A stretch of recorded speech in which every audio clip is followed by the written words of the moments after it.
This is House Planning Help episode 91. Hi there, I'm Ben Adam Smith, and this is the podcast for you if you want to create a high-performance home or remodel an existing property to be that way. I'm exploring what houses we should be building in the 21st century. My personal goal is to create an energy-efficient home before I turn 40 in August 2016. Coming up in this session, my guest is Tomas O'Leary from the Passivhaus Academy.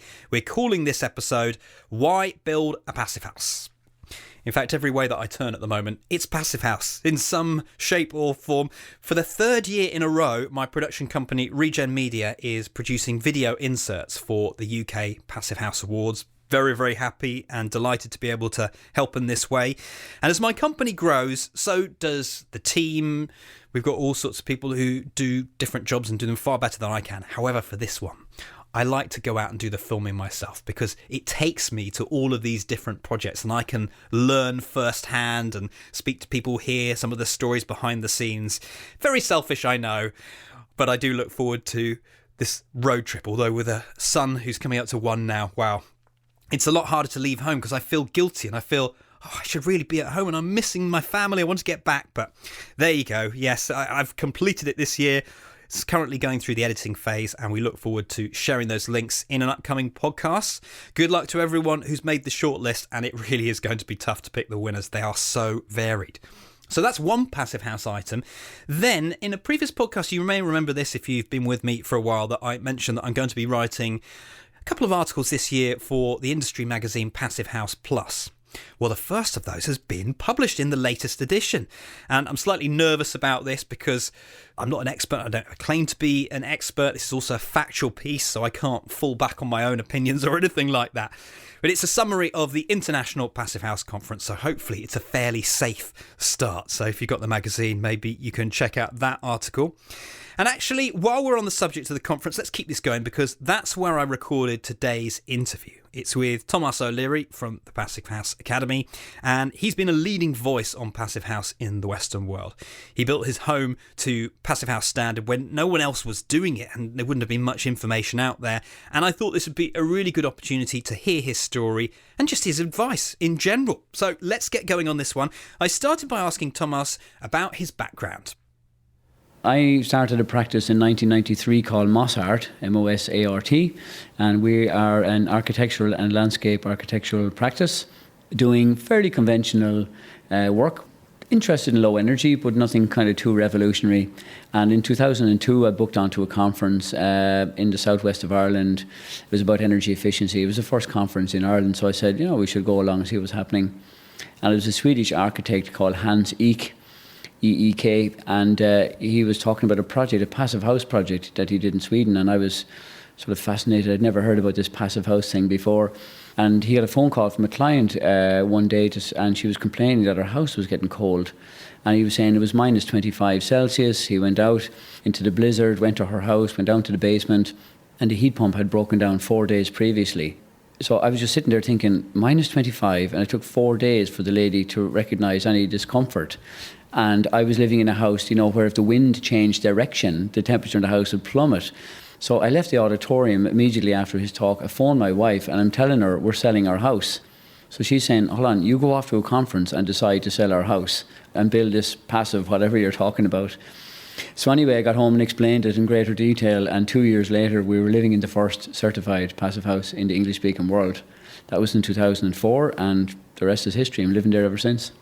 How did you explain it to your wife and get her on board with this? Well, I made one mistake, which is common enough actually in passive house community. I said to her, it's got no heating. I learned quickly thereafter it has some heating, a modest amount of heating, but that's the starting point for a lot of people, is not that there's no heating literally, but that it's a house that maintains very high comfort with very little heating energy. And it was the resilience of that Swedish house in such an extreme climate that said to me, well, look, if they can do it there, I mean, for goodness sake, Ireland is like the Bahamas compared to Sweden, in relation to the winter climate. So I just thought, this is an absolute no-brainer. That's how I explained it to her. Now, of course, there's a side story. She didn't quite give me the permission straight off the bat. I had to bring her to Frankfurt, where we met Dr. Feist. That was maybe 2003, and we had to go see some projects, some real passive house projects. And we were on the flight on the way home from Frankfurt to Dublin. I never forget it. And she leaned across and she said, "Okay," she said, "I'm convinced. Let's do this passive house." Was it quite daunting going into this, knowing that there was no one in the vicinity with the experience? It was daunting because at the time, Passive House was very much more focused inward rather than outward. It's completely different now, of course. But at the time, the Passive House Institute were talking to the Swiss, and the Swiss were talking to the Austrians, and the Austrians were talking back to the Germans, and they're all having a great time talking in German. So there was very little available information in English. There wasn't much on YouTube. YouTube wasn't really even, I don't know if it was even around much back then. So it was difficult, and we were kind of winging it a little bit. But we did get support from Sustainable Energy Ireland, as it was known at the time. And they gave us some assistance to engage with the Passive House Institute. So we got quite good advice from the Passive House Institute in setting the project up and designing it. But it was still, in a certain sense, kind of fumbling around in the dark. What were the key lessons that you learned from your own project? Well, funny things, like for example, at the time there was no climate data available for Ireland. Would you believe? It sounds crazy. So my house is designed for the Munich climate. So, I mean, we could get a Munich winter and I'd be fine. How different is that? Sorry, I'm trying to picture it on the climate line. It's quite a bit different because our climate is, let's say, 2/3 as severe, if that's an easy way to put it, or they're 50% more severe than us in Germany. But it was just an extra couple of inches of insulation, and the overall thing was nothing. What would I do different? I probably didn't optimize all my thermal bridges correctly. I had a sense about insulation, about air tightness, but my knowledge wasn't deep. So I had a little bit of knowledge, but not as good as I have now. So I probably could have optimised or had better detailing, quite honestly. We got away with it because of the mild climate in Ireland, so we don't suffer any discomfort. I have a lot of glazing. Perhaps I could have had slightly less amount of glazing. I built it in concrete because I actually had this notion that the sun comes in through the glass, heats up the concrete, and then the heat re-radiates around the house at night time. I now know this thing called thermal mass is actually pretty much irrelevant in our climate. It's a benefit in hot climates, but so in other words, building in mass concrete is no great advantage. I thought it was. I would have preferred to have built in timber frame because it's a bit quicker, it's easier to put together, there's a greater level of accuracy and so forth. So I would say they're the kind of issues that I would do differently if I was doing it again. Can you explain that thermal mass for a moment, what it is, first of all, and why it might be beneficial? You mentioned a hot climate, but also a very cold climate? Not? Well, so people have this idea that the sun comes in through the glass and so-called activates the floor or activates the wall. So in other words, all this heat goes into this surface, heats it up, and that heat then is magically released at nighttime. But that works perhaps in less energy efficient buildings where the floor gets cold during the nighttime and therefore can absorb a lot of heat during the daytime because heat will transfer from warm to cold surfaces, if you like. The strange thing about passive houses, all the surfaces are warm already. That's what gives us great comfort in passive house. You've got warm walls, warm floor, warm roof. So you don't get the same level of heating up, if you will, in our mild climate. Now, in a hot climate, it's different. You have massive peaks and troughs in terms of temperature. So it gets very, very hot during the day, for example, and maybe extremely cold at nighttime. So you have these very sharp peaks and troughs. And if you have a lot of thermal mass in the building, it can help to flatten those peaks and troughs, if you like, or modulate them, as they say in the building science world. So if you're thinking about building a passive house or an energy efficient house, let's say in the British Isles or wherever, don't be too worried about what you build it out of. What's more important is the overall design, the massing, the shaping, the orientation, the glazing, and thermal mass is like just way down on the list. But it's funny, it's high up in people's expectations of what's important. You complete your house then, and this is pretty early days, knowing that no one else in Ireland or the UK is doing this. Do you have any revelation, or how are you taking this forwards? Well, the whole thing was like a roller coaster. It was like we had to do a thing called a blower door test. We had a pellet boiler, which nobody had. We had solar panels, which was kind of early days for that. We had triple glazing. So we had all these kind of strange elements. And it was quite funny. I used to hear guys We had local contractors who put the house together, and I know they were fascinated by it, because I would be in town, I might be in a pub having a pint, and there'd be guys around the corner of the counter saying, there's a guy out the road building a house and he's a foot of insulation on the wall, or he's got a foot and a half of insulation in the roof, and I think it's called a Passivhaus. So it created quite of a stir in the local community. And truthfully, I didn't know if this was going to work or not. Like, it's not like buying a car. When you walk into a showroom, you buy a car, you stick the key in the ignition, and off you go. Building a house, has 10,000 different parts, and anyway, so we put the key in the ignition of the house and fired it up, and it worked, and it was amazing. The revelation for me was the level of comfort and for the low cost of heating.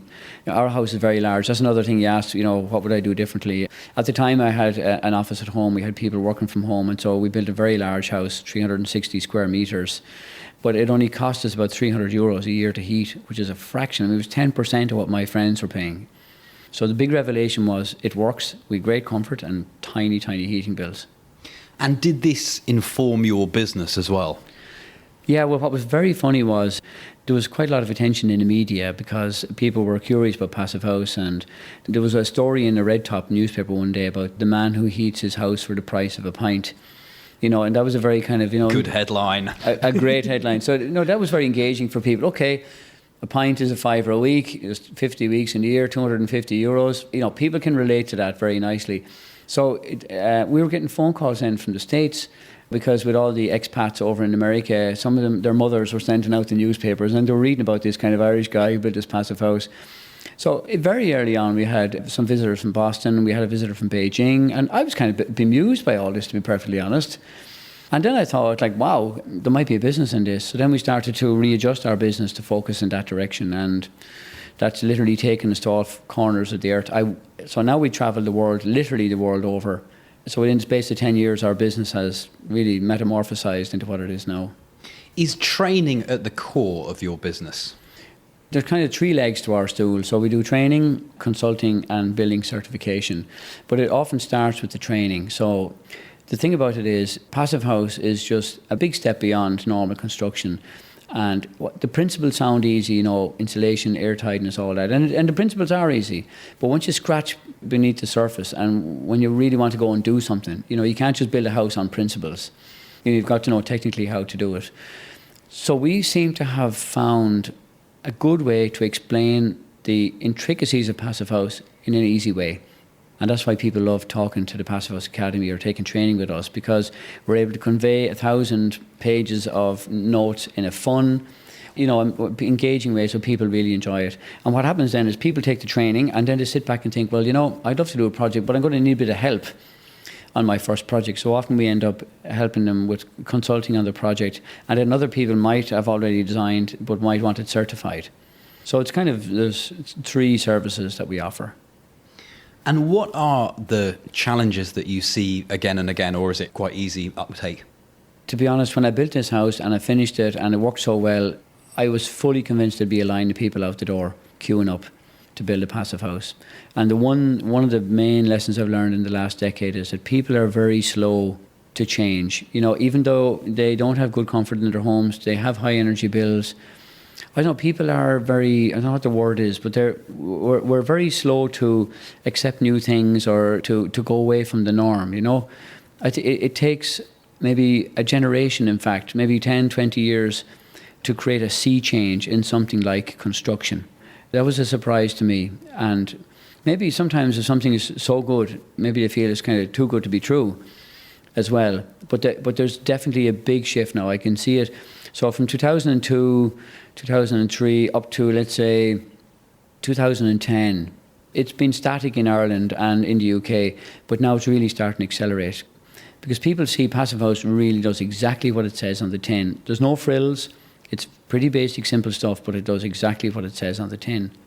Maybe you could paint that picture of the world and what is going on, because you mentioned that you're probably one of few people who has a finger in all of these different sorts of places. Where are the hot spots? Does it look like it's starting to take off? I know at the Passivhaus conference that we've just attended, there was a big section on China, and that's all happening. So you tell me. Yeah, well, the reason we started so we had a thing in Ireland called a recession. Don't know if you've heard about that. So in 2008, basically, it was like somebody cut the telephone wires in our office. Basically, we had to let 2/3 of our staff go. We had to reinvent ourselves. So we set up the Passivhaus Academy. We started training and doing consulting in Ireland, but the market was very small. So we said, right, let's look for bigger markets. We looked east to the UK, and there was quite a number of excellent training providers there. So we thought, okay, well, what about we head west? So went to the United States, gained traction, and United States is really growing strong now in Passivhaus. So you asked about hotspots. We've delivered something like 20,000 hours of training in New York alone in the last 5 years. And what's driving that? Why is that particular area taking off? Well, for a number of reasons. There's a very active community there, NYPH, the New York Passivhaus Group, so they've been driving this. It takes projects as well, so you can't just talk about something in theory. There's quite a number of innovators there in New York who built the first passive houses, and they gained a lot of traction. And that kind of built, and we had conferences every year, which the Passivhaus Academy was involved in. But in the last few months, literally, the new Mayor de Blasio has instigated a policy in New York called 80 by 50, which means he wants to reduce the carbon emissions of New York by 80% by the year 2050. And they already have very low transport emissions because of subways and public transport so good. So basically buildings is where it's at. And there's a draft bill on the paper right now which proposes that Passivhaus will be brought in as a standard in New York City. So by the end of this calendar year, it's likely that the government projects, the City Hall projects in New York will actually start to require Passivhaus standard. Here in Europe, where we're recording this interview at the moment, it almost doesn't surprise me that certain cities have decided that they will make sure that all of their new buildings are Passivhaus standard. But that would be a big thing if New York did it. Do you think they will follow this through, or will there be some loophole? I really think they will. Brussels, which went Passivhaus from the 1st of January 2015, has inspired a lot of cities. It's the political capital of Europe. Even in the lead up to the standard, they built something like 5 million square feet of passive houses when it wasn't mandatory.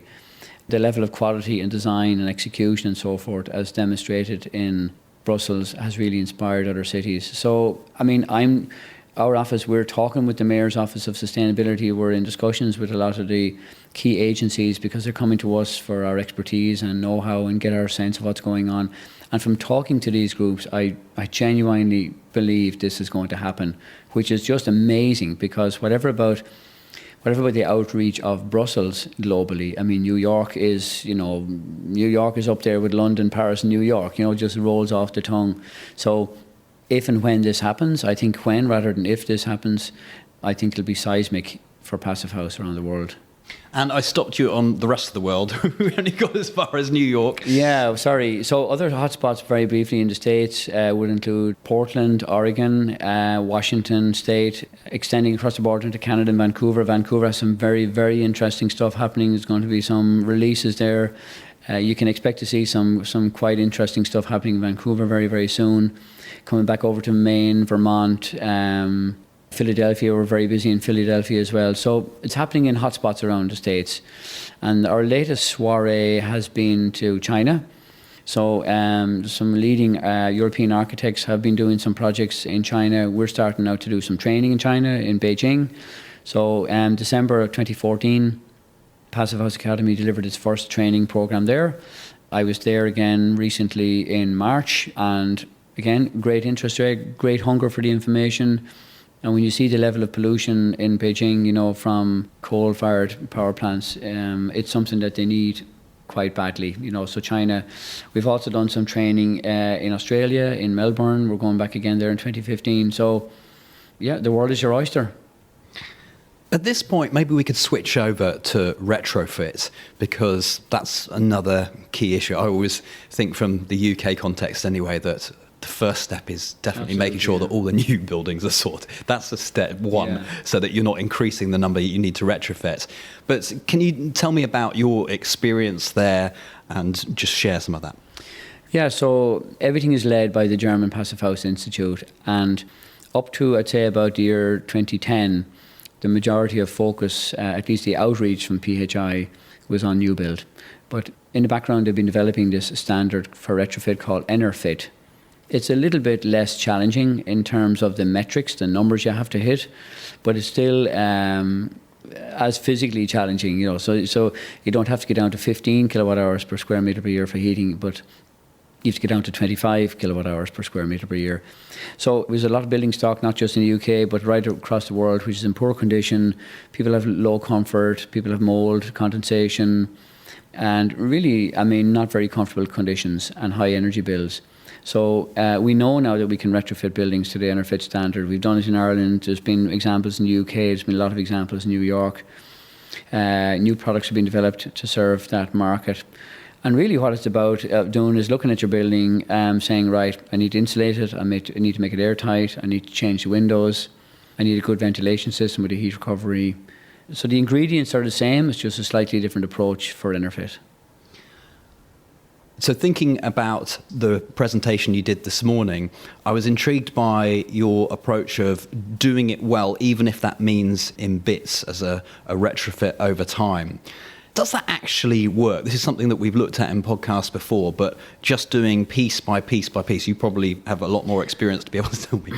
Well, it physically works, of course. You can, so yes, you can insulate just part of your building or just change the windows on one elevation if you want to. You can do that. The mistake people are making is, let's say you live in an old house and it's got single glazed windows. So you've got a few options. You can look at double glazing, you can look at triple glazing, you can look at Passivhaus certified windows, all these kind of options. If you only go from single glazing to double glazing, what you're doing is you're saying, right, I'm condemning this building to live with pretty poor double glazed windows until the next person comes along, maybe my son or daughter, in 30 or 40 years' time and says, right, I got to change out those windows. Those, let's say, ordinary double glazed windows, while they might be a bit cheaper right now to purchase, let's say the initial capital investment, they'll burden you with high energy bills over their lifetime. So even though you may have to borrow a little bit more money or spend a bit more money up front on better windows, they easily pay for themselves in a very short space of time. And the problem is that if you don't go for the best efficiency possible, you're locking in an inefficiency. And in a way, to use that word again, you're condemning your building to suffer that low efficiency until somebody else comes along and does it up.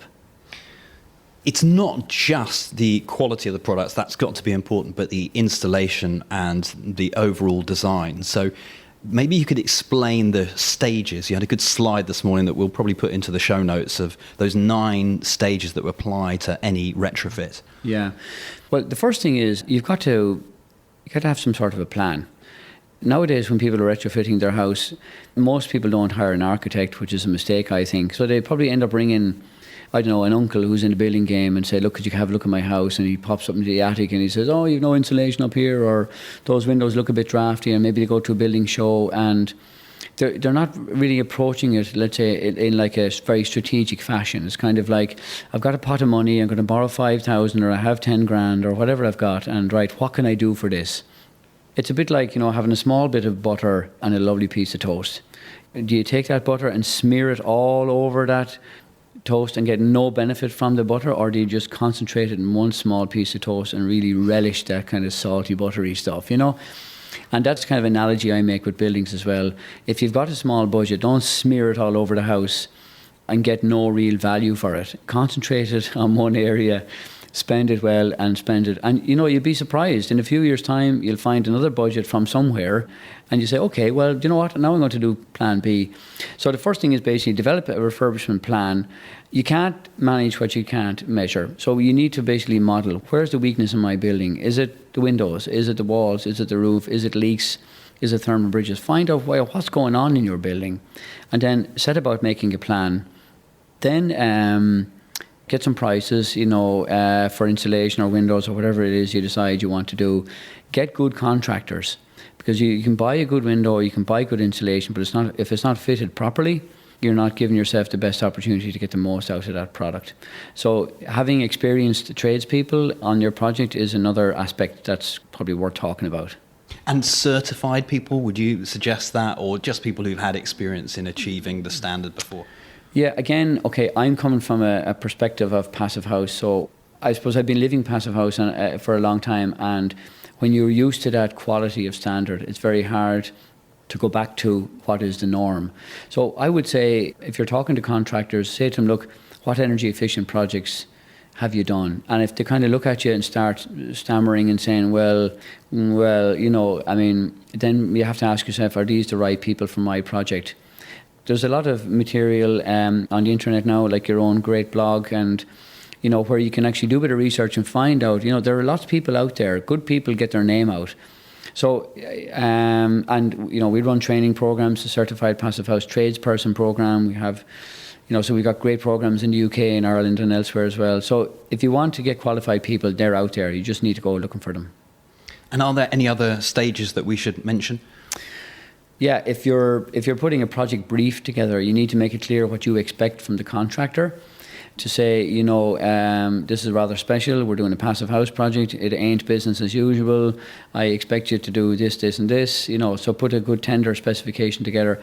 You may also have to go looking for kind of unusual products, so it may not be a case of going down to your local hardware store for a roll of insulation. You know, you might have to wear out a bit of shoe leather or spend a bit of time on the iPad at the weekend looking for innovative products, so that's another aspect to it. Also, when it goes on site, you need to make sure that it's done properly. If you ordered a certain amount of insulation, make sure that's installed. You know what I mean? So don't get shortchanged by somebody who maybe is trying to pull the wool over your eyes. Well, I've really enjoyed our chat today. Is there a closing thought that you would like to finish up on? Yeah, I mean, Passive House, I believe, is the best energy efficiency standard in the world. I don't believe there's a better way to build buildings. It gives you very low energy bills. It gives you super, super high comfort. It gives you amazing indoor air quality. So it's very multidimensional.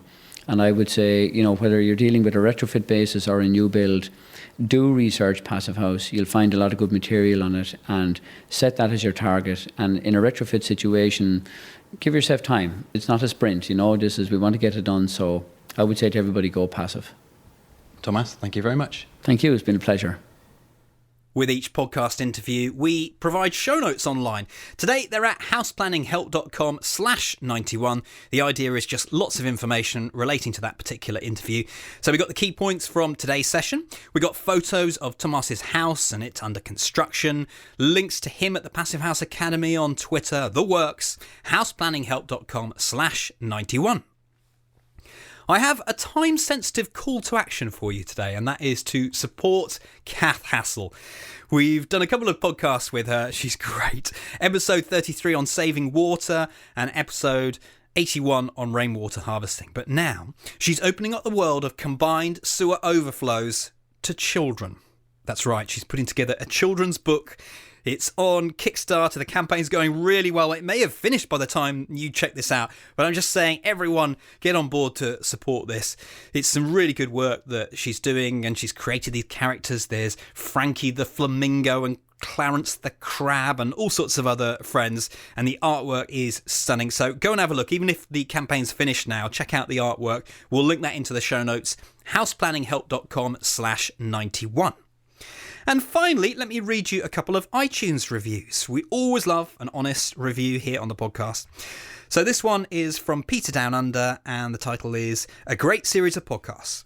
G'day, Ben. Thank you so much for putting together this great series of podcasts. I really enjoyed listening and learning from your work and the guests that you've had on the show.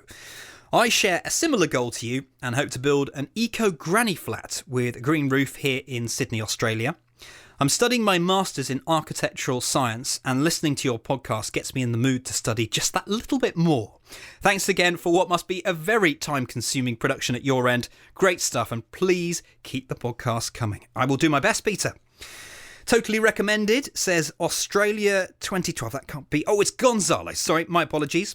This is an interesting, informative and entertaining podcast with outstanding content in the area of ecological and energy efficient construction / self-building.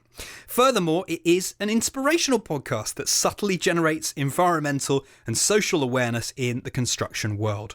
Great work, Ben. It is time to build better buildings, comfortable, healthy, efficient and environmentally friendly. Cheers Cheers Gonzalo. Lovely couple of reviews. And remember, if you haven't done this already, it just helps raise visibility of this podcast and brings in new people. And new people means spreading the message further and blah, blah, blah, blah, blah. So head on to iTunes and write us a short review. It doesn't have to be an essay, just a couple of words. Be honest, all good. Next time, my guest is Professor Tom Woolley from Rachel Bevan Architects. We're going to be talking about hempcrete. What is it? Why might we want to use it? Can it deliver us a low energy building? All of those sorts of questions. The House Planning Help podcast is produced by Regen Media. Content that matters.